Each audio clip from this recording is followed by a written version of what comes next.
राष्ट्रप्रवाह Vidarbha news में आप सभी का स्वागत है। मैं मनन व्यास और आज की देखते हैं ताजा खबर। चिंचफैल गली नंबर 1 में दारू के नशे में धुत पड़ोस में रहने वाले एक सिरफिरे युवक ने घर में घुसकर महिला और उसकी बेटी के साथ बदसलूकी की। महिला द्वारा विरोध करने पर युवक ने वहीं से सब्जी काटने के चाकू से महिला तथा बेटी पर वार करते हुए दोनों को घायल कर दिया। जानकारी के अनुसार घायल महिला का बेटा वहीं पर अंडा गाड़ी लगाता है। इस संबंध में घायल महिला तथा उनके बेटे ने राष्ट्रप्रवाह को बताया कि मी राष्ट्रप्रवाह न्यूज मधून निलेश चौधरी। काल चिसपैल मध्ये गल्ली नंबर 1 मध्ये एका मुलाने घरात येऊन आई आणि मुलीवर धारदार चाकूने हल्ला केला। त्यांचा हा घर आहे, आपण बघत आहोत आणि आता आपण त्यांच्या मुलांशी बोलणार आहोत। सांगा काय झालं एकंदरीत। मी मैदान होतो आणि समोरची जी मुलगी आहे ती धावत आली, म्हणाली की बा तुझ्या आईला चाकून आणि यांनी आईला आणि बहिणीला मारला। किती वाजता घडली ही घटना? ही 9:30 पावणे 10च्या दरम्यान आहे। तर त्याच्या हाताला तिच्या बहिणीच्या इथं डोक्याला सहा टाके आहे आणि हाताला इथं 7 टाके आहे, चाकूचा वार आहे। आणि माझी जी आई आहे, आईची हे ना हिची नस डॅमेज झाली, तिचं ऑपरेशन झालं लागते, सर्जरी आणि आईच्या इथं आहे लागलेला आहे डोळा। थोडा खाली गेला तर डोळा कावून गेला असता।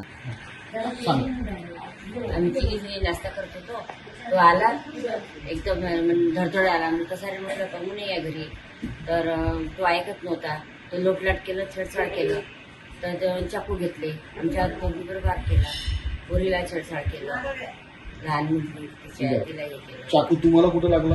मला हाताला लागला, पोरी हाताला डोक्याला लागला। किती टाके पडले तुम्हाला हाताला? टाकी फोडायची ऑपरेशन आहे। ऑपरेशन सांगितलेलं आहे। आणि मुलीला किती टाके पडले? मुलीला 6 टाके डोक्याला आहे। अच्छा। आणि 5 टाके का 7 टाके हाताला आहे। अच्छा। आणि आता मुलगी कुठे आहे सध्या तुमची? आयसीयू मध्ये आहे। आयसीयू मध्ये भरती आहे। युवा स्वाभिमान पार्टी के विधायक रवि राणा और एनसीपी विधायक संजय खोड़के के बीच जुबानी जंग शुरू हो गई है। कल युवा स्वाभिमान पार्टी द्वारा आयोजित कार्यक्रम में रवि राणा ने कहा कि लोकसभा चुनाव के समय संजय खोड़के ने महायुति के खिलाफ काम किया था, यहाँ तक कि चुनाव प्रचार पोस्टरों पर अपनी तस्वीर भी लगाने नहीं दी थी। लेकिन विधानसभा चुनाव के दौरान अमरावती में सुलभा खोड़के राष्ट्रवादी कांग्रेस पार्टी से चुनाव लड़ रही थी, तब अजित पवार ने मुझे 50 बार फोन किया। एनसीपी नेता प्रफुल्ल पटेल का भी फोन आया। सुलभाताई केवल 2000 वोटों से निर्वाचित हुई, उसी भरोसे खोड़के कूद रहे। अगर मैं एक फेरफटका मारता तो 10,000 से खोड़के चुनाव हार जाती। उन्होंने कहा कि संजय खोड़के को इतना अहंकारी नहीं होना चाहिए, दादागिरी नहीं करनी चाहिए। एक वयस्क विनम्र, लचीला और सभी के प्रति सम्मानपूर्वक होना चाहिए। लेकिन 3 बार हारने के बावजूद उनमें कोई सुधार नहीं आया है। रवि राणा ने कहा कि जो लोग अहंकार में जीते हैं, जनता ने उन्हें सबक सिखा दिया है। सूरत से नागपुर जा रही ट्रैवल्स बस में राज्य में प्रतिबंधित कपास के एचबीटी बियानों की बड़ी खेप कृषि विभाग ने कार्रवाई करते हुए जब्त की। कृषि विभाग को मिली गुप्त सूचना के आधार पर निजी ट्रैवल्स के वेलकम पॉइंट स्थित स्थानक पर कार्रवाई करते हुए 2500 बैग एचबीटी के बनावट बीज की बोरियां जब्त की गई, जिसकी कीमत 25 लाख रुपए बताई जा रही है। विभागीय कृषि संचालन राहुल सातपुते के मार्गदर्शन में यह कार्रवाई की गई। कुख्यात लॉरेंस बिश्नोई गैंग और बिन्नी गुज्जर गिरोह के सक्रिय सदस्य और राजस्थान पुलिस की मोस्ट वांटेड सूची में शामिल भूपेंद्र सिंह उर्फ रघु उर्फ भिंडा को यवतमाल पुलिस ने पकड़कर राजस्थान पुलिस को सौंप दिया। उसे यवतमाल जिले में मादक पदार्थ विरोधी अभियान के दौरान गिरफ्तार किया गया। भिंडा बिश्नोई गुज्जर गिरोह का कुख्यात सुपारी किलर है। शहर में नशा विरोधी अभियान चल रहा था। उसी दौरान पुलिस को गोपनीय सूचना मिली कि पंजाब के होशियारपुर जिले का निवासी और हत्या जैसे गंभीर अपराधी में भगोड़ा भूपेंद्र सिंह उर्फ भिंडा यवतमाल के जावम रोड के इलाके में अपनी पहचान छिपाकर रह रहा है। इस सूचना के आधार पर पुलिस ने दांडेकर लेआउट क्षेत्र में उसके किराए के मकान को घेर लिया और छापा मारा। पुलिस को देखते ही भिंडा भागने की कोशिश करने लगा, लेकिन पुलिस ने उसे पकड़ लिया। इसके बाद उसे राजस्थान पुलिस को सौंप दिया। नागपुर में केंद्रीय मंत्री नितिन गडकरी, मुख्यमंत्री देवेंद्र फडणवीस के बाद आज पालक मंत्री चंद्रशेखर बावनकुळे ने भी आज जनसंवाद का आयोजन किया। बावनकुळे ने आयोजित जनसंवाद कार्यक्रम में अधिकारियों को आदेश दिया कि प्रशासन उचित तथा प्रभावी क्रियान्वयन के माध्यम से पात्र नागरिकों को लाभ प्रदान करे। तथा उनकी संबंधित समस्याओं का भी त्वरित निराकरण करे। योजना भवन में आयोजित जनसंवाद कार्यक्रम में कुल 207 नागरिकों ने अपनी समस्याएं एवं प्रतिवेदन प्रस्तुत किए। इस अवसर पर प्रशासन के विभिन्न विभागों के प्रमुख उपस्थित थे।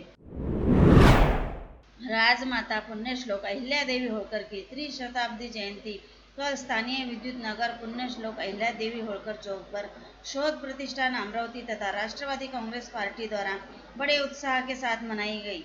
इस अवसर पर विधायक सुलभा कोड़के ने कहा कि पुण्यश्लोक अहिल्या देवी होळकर के कार्य को आज की पीढ़ी को जानना चाहिए।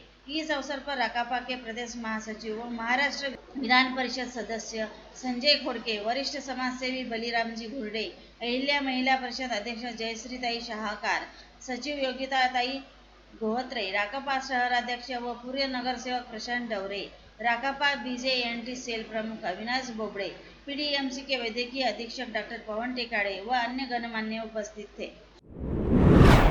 आज शहर के पुराने चावल ग्रुप द्वारा अमरावती के मध्यवर्ती बस स्थानक श्री सीताराम बाबा ट्रस्ट द्वारा लगाई जाने वाली पानपोई में नाश्ता व पानी वितरण का कार्यक्रम आयोजित किया गया। इस अवसर पर ग्रुप के लगभग 17 से 18 सदस्य ड्रेस कोड में उपस्थित थे। इस अवसर पर श्री अनिल मानकर अकोला विशेष रूप से उपस्थित थे। पानपोई में सर्वप्रथम आरती के पश्चात एसटी कर्मचारियों तथा यात्रियों को नाश्ता और जल वितरित किया गया। चाय नाश्ते के बाद श्री सीताराम बाबा ट्रस्ट की ओर से सभी को प्रसाद के पैकेट वितरित किए।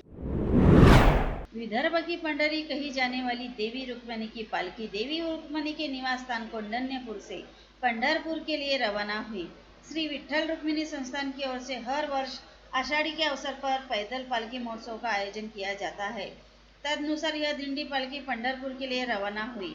यह दिंडी 3 जुलाई को क्षेत्र पंढरपुर पहुंचेगी और इसकी यात्रा 33 दिनों की होगी। पालकी के प्रस्थान करते ही श्री क्षेत्र कौंडन्यपुर में एक भव्य दिव्य कार्यक्रम आयोजित किया गया। फिर पालकी रवाना हुई। इस अवसर पर पंचक्रोशी सहित प्रदेश के अन्य भागों से श्रद्धालु उपस्थित थे। संत सद्गुरु सदाराम महाराज का निधन 450 वर्ष पूर्व कौंडन्यपुर में हुआ था। उन्होंने 1594 में कौंडन्यपुर से पंढरपुर तक अपनी यात्रा शुरू की थी। यह परंपरा आज भी जारी है और इस वर्ष पैदल पालकी का 431वां वर्ष है। ओडिशा से जंगली हाथियों का पलायन से महाराष्ट्र वन विभाग के लिए चुनौती पैदा हो गई है। 4 वर्ष पहले आया जंगली हाथियों का झुंड गढ़चिरौली जिले में बस जाने के बाद अब नए हाथी ने बाघों के क्षेत्र में प्रवेश कर लिया है। ताड़ोबा अंधारी टाइगर रिजर्व के बाघों की संख्या में उल्लेखनीय वृद्धि हुई है। बाघ अभयारण्यों के बाहर भी बाघों की संख्या बढ़ने के कारण मानव बाघ संघर्ष बढ़ रहा है।